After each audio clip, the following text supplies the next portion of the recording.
Bismillahirrahmanirrahim. Assalamualaikum warahmatullahi wabarakatuh. Bertemu kembali bersama Ibu Mia Nurmelati dalam mata pelajaran Kimia SMA kelas 10. Bagaimana kabar kalian hari ini? Semoga kalian dalam keadaan sehat dan tetap semangat untuk belajar ya. Pada kesempatan kali ini, Ibu akan menjelaskan materi tentang bekerja di laboratorium kimia. Sebelumnya, perlu kalian ketahui terlebih dahulu, dalam melakukan percobaan untuk membuktikan suatu hipotesis pada metode ilmiah, umumnya dilakukan di laboratorium. Hal ini karena laboratorium telah dirancang khusus sehingga aman untuk melakukan percobaan. Nah, apa bedanya laboratorium kimia dengan laboratorium sains lainnya? Mari kita simak penjelasan berikut ini.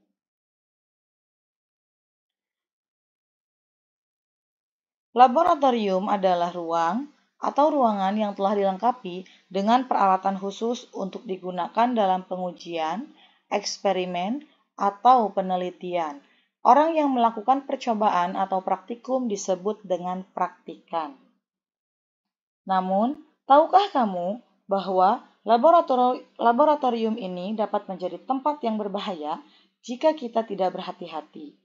Untuk itu, diperlukan tata tertib di laboratorium. Dan tata tertib ini penting untuk menjaga kelancaran dan keselamatan saat melakukan percobaan di laboratorium kimia. Tata tertib ini harus ditaati oleh siapapun yang masuk ke dalam laboratorium kimia. Berikut ini ada beberapa contoh tata tertib di laboratorium kimia.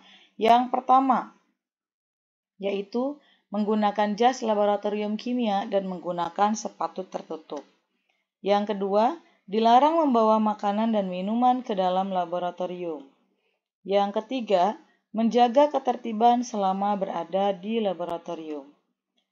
Yang keempat, alat-alat dan bahan kimia yang ada di dalam laboratorium tidak diperkenankan diambil keluar tanpa seizin guru. Yang kelima, alat dan bahan kimia yang digunakan harus sesuai dengan petunjuk praktikum yang diberikan. Yang keenam, jika dalam melakukan percobaan tidak mengerti atau ragu-ragu, hendaknya segera bertanya kepada laboran ataupun guru pendamping. Yang ketujuh, buanglah sampah atau sisa bahan percobaan pada tempatnya. Kedelapan, setelah selesai melakukan percobaan, maka alat-alat hendaknya dikembalikan ke tempat semula dalam keadaan yang bersih. 9. Sebelum meninggalkan laboratorium, meja praktikum harus dalam keadaan bersih, keran air dan gas ditutup, serta kontak listrik dicabut. Dan yang terakhir, jika terjadi kecelakaan sekecil apapun, seperti terkena pecahan kaca, terbakar, atau terkena bahan kimia, maka harus segera laporkan kepada laboran ataupun guru pendamping.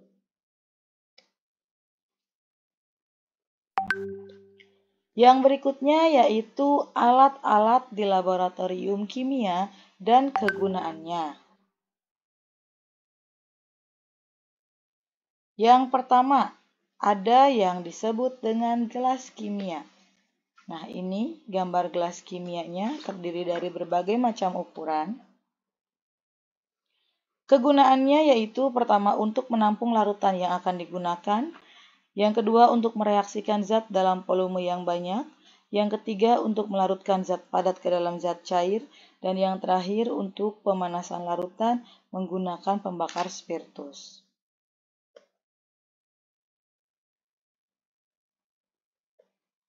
Yang berikutnya yaitu tabung reaksi dan rak tabung reaksi. Ini adalah gambar tabung reaksi dan raknya. Fungsinya yaitu untuk menampung dan mencampur bahan kimia dalam jumlah yang kecil, kemudian untuk mengamati reaksi kimia secara visual, untuk memanaskan bahan kimia, sementara rak tabungnya itu digunakan untuk menempatkan tabung reaksinya. Prinsip kerjanya, bahan kimia ditempatkan dalam tabung reaksi untuk diamati atau dipanaskan. Tabung reaksi ini transparan sehingga memudahkan pengamatan visual perubahan yang terjadi selama proses eksperimen. Yang berikutnya yaitu Erlenmeyer. Ini dia gambar Erlenmeyer-nya. Berfungsi untuk wadah ataupun untuk menyimpan larutan yang akan digunakan. Yang kedua untuk mereaksikan larutan. Dan yang ketiga untuk melakukan proses titrasi. Prinsip kerjanya, bentuk leher ini sempit, mengurangi penguapan dan percikan, memungkinkan pencampuran reagen dengan aman dan juga efisien.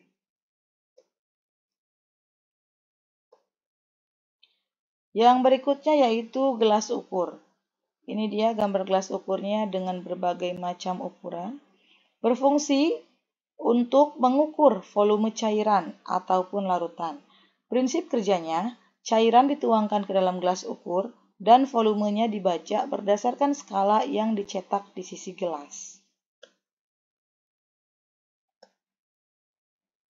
Yang berikutnya yaitu pipet tetes. Pipet tetes seperti yang ada pada gambar ini berfungsi untuk mengambil cairan dalam jumlah yang kecil.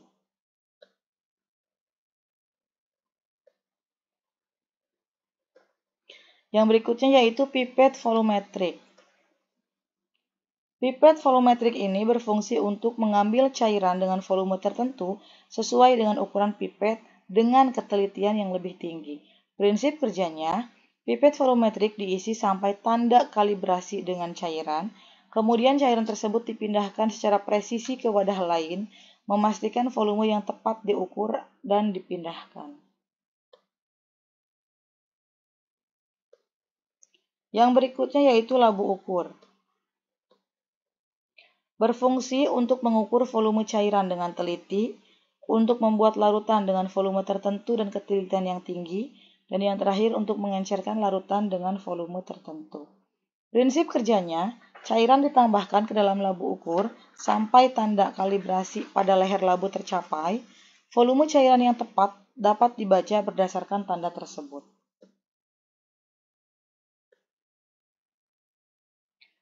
Yang berikutnya yaitu penjepit tabung reaksi.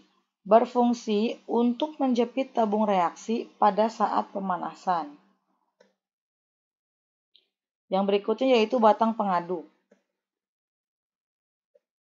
Batang pengaduk ini berfungsi sebagai alat untuk mengaduk larutan.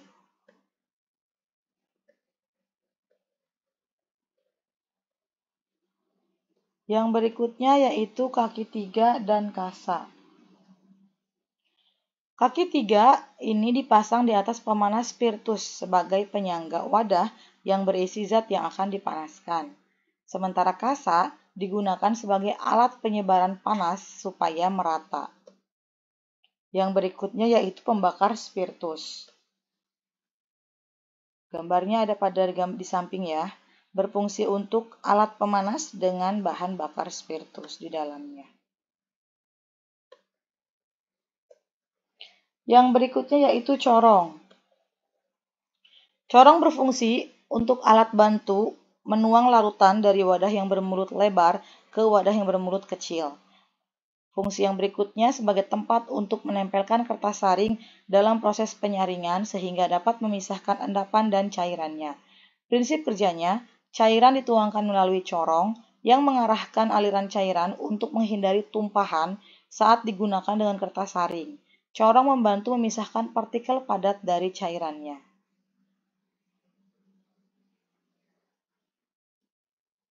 Yang berikutnya yaitu kertas saring. Berfungsi untuk menyaring larutan sehingga dapat memisahkan endapan dan cairannya. Yang berikutnya yaitu mortar dan alu. Berfungsi untuk menggerus dan menghaluskan bahan kimia yang berwujud padat. Yang berikutnya yaitu botol semprot. Botol semprot ini berisi air suling atau aquades yang digunakan untuk mencuci, menyemprot, dan menambah aquades dalam jumlah sedikit. Fungsi yang berikutnya yaitu untuk menyemprotkan pelarut atau air untuk membilas peralatan laboratorium. Prinsip kerjanya, menekan botol semprot akan menyebabkan cairan di dalamnya disemprotkan melalui nosel, memungkinkan kontrol arah dan jumlah cairan yang dikeluarkan.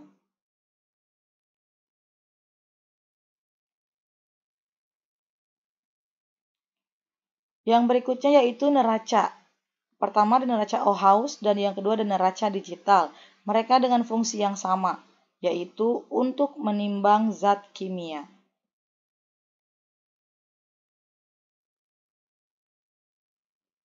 Yang berikutnya ada kaca arloji, berfungsi sebagai tempat untuk zat padat pada saat ditimbang menggunakan neraca, tempat untuk mengeringkan bahan kimia. Jadi ketika kita mau menimbang suatu zat kimia, itu tidak bisa langsung dimasukkan ke dalam neraca, tetapi harus dimasukkan dulu ke dalam kaca arlojinya baru ditimbang.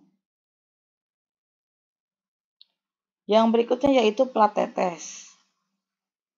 Berfungsi sebagai tempat untuk mereaksikan zat kimia dalam jumlah yang sangat kecil. Yang berikutnya yaitu buret. Buret berfungsi untuk mengukur dan menyalurkan volume cairan secara tepat, terutama dalam proses titrasi. Prinsip kerjanya, buret diisi dengan larutan titran dan katup di bagian bawah digunakan untuk mengeluarkan titran secara perlahan ke dalam larutan sampel sampai reaksi titrasinya selesai. Yang berikutnya yaitu statif dan klem buret. Fungsi statif digunakan untuk menegakkan corong pisah, buret, dan peralatan gelas lain. Sementara klem digunakan untuk memegang buret yang digunakan untuk titrasi. Prinsip kerjanya, statif terdiri dari tiang vertikal yang dipasang pada dasar berat dengan klem dan cincin yang dapat diatur untuk menahan peralatan di tempatnya. Yang berikutnya yaitu corong pisah. Corong pisah berfungsi untuk memisahkan larutan yang memiliki kelarutan yang berbeda.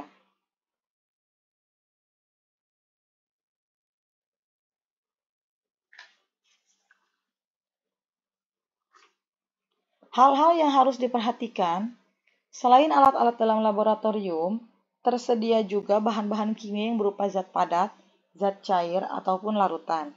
Zat-zat tersebut ditempatkan dan disimpan dalam wadah khusus yang harus diperlakukan dengan cara yang khusus pula.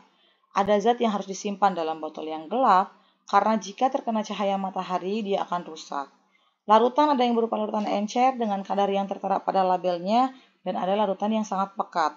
Beberapa larutan pekat sangat berbahaya, seperti larutan asam sulfat, asam klorida pekat, amoniak pekat, asam asetat pekat, dan asam nitrat pekat.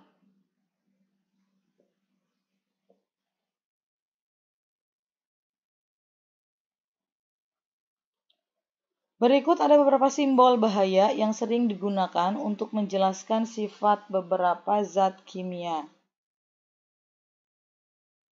Yang pertama yaitu eksplosif, dengan simbol yang ada pada gambar ini.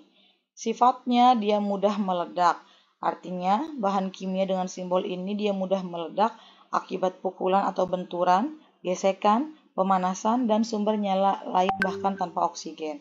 Contoh bahan kimianya yaitu amonium nitrat dan trinitrotoluena atau TNT. Simbol yang kedua yaitu oxidizing atau pengoksidasi. Umumnya, bahan kimia dengan simbol ini tidak mudah terbakar. Namun, bahan kimia ini akan menghasilkan panas jika bersentuhan dengan bahan-bahan yang mudah terbakar. Contohnya yaitu hidrogen peroksida dan kalium perklorat. Simbol yang berikutnya yaitu simbol mudah terbakar seperti pada gambar ini. Artinya bahan kimia dengan simbol ini bersifat mudah terbakar ketika bersentuhan dengan udara atau pemanasan. Contohnya ada etil ether, propana, alkohol, dan benzena. Simbol yang keempat yaitu korosif. Artinya bahan kimia dengan simbol ini dapat merusak jaringan tubuh, menyebabkan iritasi pada kulit, gatal-gatal, dan dapat membuat kulit mengelupas. Contohnya asam klorida, asam sulfat, dan natrium hidroksida.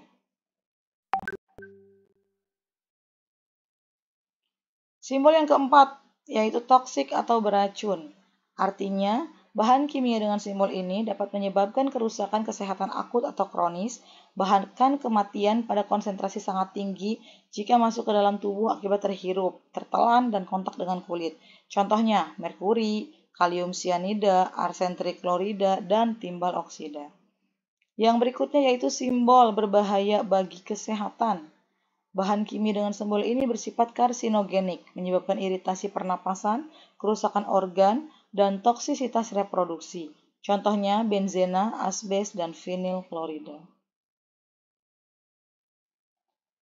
Yang berikutnya yaitu simbol ini artinya dia iritan atau menyebabkan iritasi. Bahan kimia dengan simbol ini menyebabkan iritasi jika kontak dengan kulit dan menyebabkan iritasi pernapasan jika terhirup.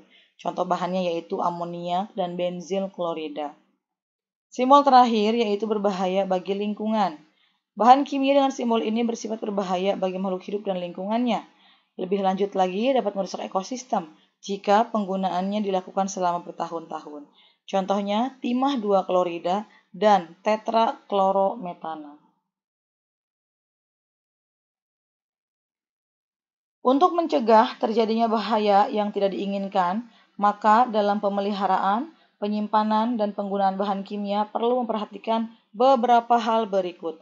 Yang pertama, botol-botol yang berisi bahan kimia disimpan pada rak atau lemari yang disediakan khusus. Yang kedua, jangan mengisi larutan ke dalam botol sampai penuh. Yang ketiga, jangan menggunakan tutup dari kaca untuk botol yang berisi larutan basah, karena tutup akan melekat pada botol dan sulit dibuka. Yang keempat, semua peralatan yang berisi bahan kimia harus diberi label terkait informasi dari bahan kimia tersebut seperti nama atau tanggal pembuatan. Jika label bahan telah rusak, segera untuk menggantinya dengan yang baru. Yang kelima, bahan kimia yang dapat bereaksi hebat hendaknya jangan disimpan berdekatan. Yang berikutnya yaitu keselamatan kerja di laboratorium kimia. Keselamatan kerja di laboratorium ini adalah usaha pencegahan agar terhindar dari kecelakaan. Selain memperhatikan simbol bahaya tadi, kita juga harus mengikuti prosedur keselamatan kerja di laboratorium saat melakukan praktikum. Berikut adalah beberapa prosedur keselamatan di laboratorium. Yang pertama, yaitu mempelajari petunjuk praktikum dengan benar. Yang kedua, mengenakan perlengkapan pelindung kerja secara lengkap, seperti jas laboratorium atau jas lab, kemudian kacamata, kemudian masker, kemudian sarung tangan, dan yang terakhir yaitu sepatu tertutup. Yang ketiga yaitu mengetahui letak alat-alat keselamatan kerja di laboratorium, seperti file extinguisher dan kotak P3K atau pertolongan pertama pada kecelakaan. Dengan demikian, jika terjadi kecelakaan atau dapat diatasi dengan cepat. Yang keempat yaitu perempuan yang berambut panjang harus mengikat rambutnya. Yang kelima, dilarang makan dan minum di dalam laboratorium. Yang keenam, membiasakan mencuci tangan dengan sabun dan air bersih sebelum dan setelah praktikum. Yang ketujuh, menggunakan bahan kimia secara bijak dan sesuai dengan takaran. Jika bahan kimia yang telah dikeluarkan dalam jumlah berlebih, maka tidak boleh dikembalikan ke dalam botol asalnya. Yang kedelapan, jika kulit terkena bahan kimia, segera cuci dengan air mengalir dan jangan digaruk agar tidak menyebar. Yang kesembilan, berhati-hati jika memanaskan bahan kimia. Jika ragu-ragu dalam menyalakan pembakar spiritus, mintalah bantuan laboran ataupun guru pendamping.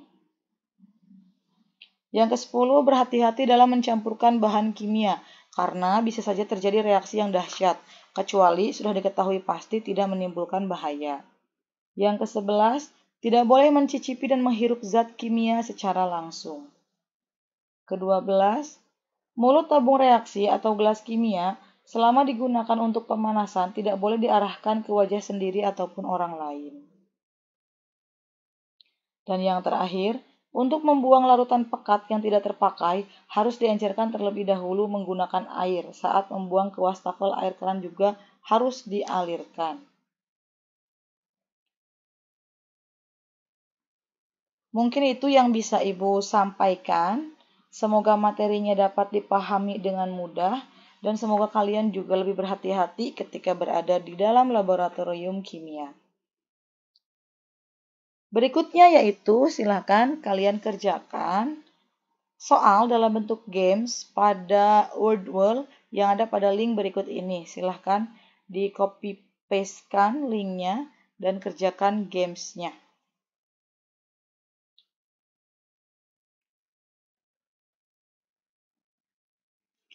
Terima kasih atas perhatiannya. Semoga apa yang Ibu sampaikan ini bisa memberikan manfaat untuk kalian dan boleh di-sharekan kepada teman-teman yang mungkin sedang mencari materi yang sama. Jangan lupa like, comment, share, dan subscribe channel YouTube-nya sehingga nanti kalian akan mendapatkan notifikasi materi-materi terbaru yang akan Ibu buat dalam pembelajaran kimia kali ini. Terima kasih atas perhatiannya. Ibu akhiri wabillahi taufiq wal hidayah. Wassalamualaikum warahmatullahi wabarakatuh.